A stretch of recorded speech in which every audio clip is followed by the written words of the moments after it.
আর প্রত্যেকটা মানুষের সাথে একটা করে শয়তান জিন থাকে, যে মানুষকে খারাপ কাজে প্রলুব্ধ করে, যে নিজে খারাপ কাজ জোর করে করায় না, সে শুধু প্রলুব্ধ করে।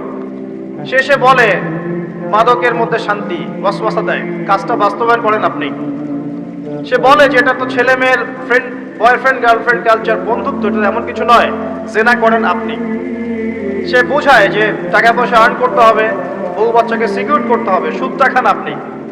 সে বুঝায় যে তুই তো একসময় চলে যাবি, সন্তানদের জন্য কি রেখে গেলি, তখন ঘুষটা খান আপনি।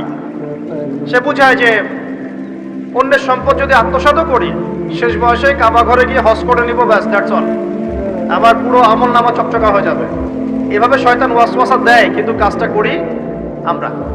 কোনো সময় কোনো সময় শয়তান দাড়ি টুপি পাগড়ি জুব্বাওয়ালা মানুষকেও নেক্সট স্রোতে ধোকা দেয়। কোন স্রোতে? এদেরকে বদ স্রোতে ধোকা দেয় না, নেক্সট স্রোতে ধোকা দেয়। সে